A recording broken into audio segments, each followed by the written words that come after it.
Why do we need sales? It's a fair question. We give you a class on it, but ultimately, why do we need salespeople? What is their role? First, we got to look at what the perception of the salesperson is. Okay, it's not very good, right? The profession is considered the second lowest in the area of ethics, with just attorneys keeping us from the number one spot. You'll find many sites that are dedicated and many blogs of people complaining about the tactics of salespeople. A lot of times, salespeople are commonly referred to as greedy and fake. And so based on that, it doesn't seem like there's much of a need for us anymore. Well, why do we need salespeople? First and foremost, a salesperson is adding value to the transaction. And that's kind of how do we determine when and how we need a salesperson. Generally, the more complex the product or service, the more you will see formal sales roles in place. You know, you don't see commissioned salespeople at the grocery store. There isn't a guy just hanging out by the Fruit Loop section trying to tell you the complexities between the 10-ounce box and the 19-ounce box, and what the difference between Fruit Loops is to Lucky Charms.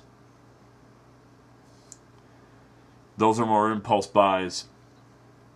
We don't get a salesperson giving us all that information. Now, when we buy a vehicle, obviously it's more complex of a decision, more information that the consumer needs to digest, more of a need for a salesperson.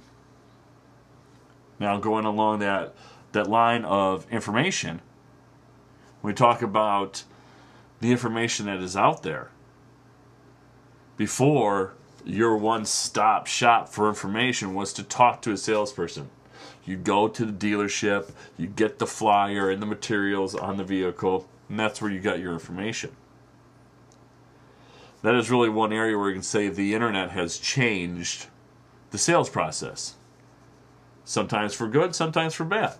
For good, we can purchase products and services online. We can get information about products and services online.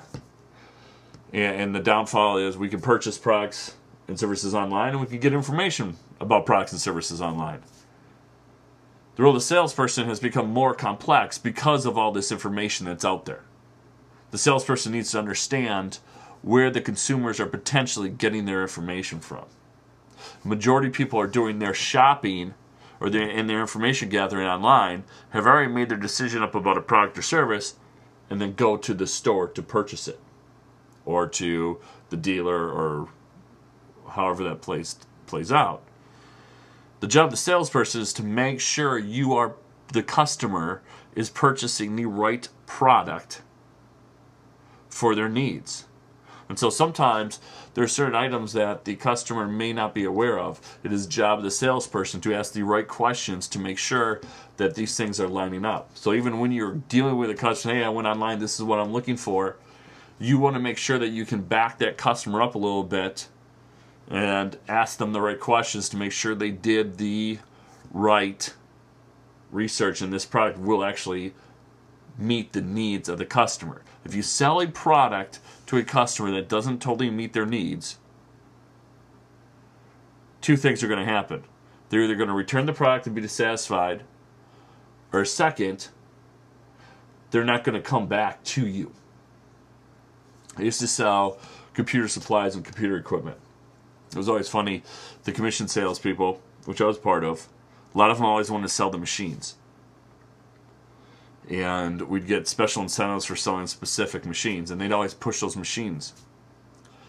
But I don't know how many times I really ever saw those customers come back. And it didn't take me too long, once looking on their computer database, to realize how we made money. A lot of the actual hardware, the actual computer machines we sold, we actually took a loss on. What we made money on was paper, cables, software.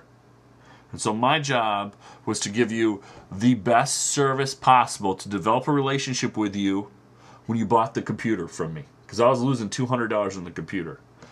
What I wanted to do was make sure that you spent the lifetime of your purchases on your paper, your cables, the things that we made 300% on. I wanted to sell those to you twice a week.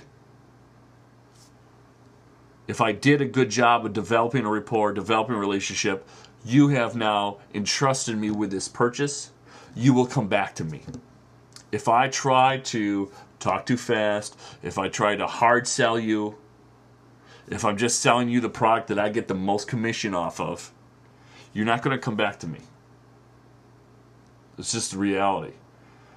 It's much easier for me to sell a customer who comes back than selling a customer who's never purchased with us. I don't have to redevelop this rapport. I don't have to redevelop this relationship. It really becomes, how many do you want this time? 3 or 4. It's much easier dealing with those customers. And it's really the basis of insurance sales. Not a lot of people will raise their hands in class and say, how many people want to sell insurance? Nice thing about insurance is you really bust your tail for the first 5 to 10 years, and then after that, you just take the renewal checks. Think about your car insurance. How often do you go out and rebid your car insurance? Do you rebid it every 6 months? Now, my traditional classes, I will ask that question, and generally 1 of 30 usually says that they bid it out on a regular basis. Think about it. How many times do you just renew? I got a notice a year ago from my insurance company basically saying, congratulations on your 10-year anniversary. So it's probably been 11 or 12 years since I've bid out my insurance, because things happen, you just never do it. And so, in general, that is how or why we need salespeople.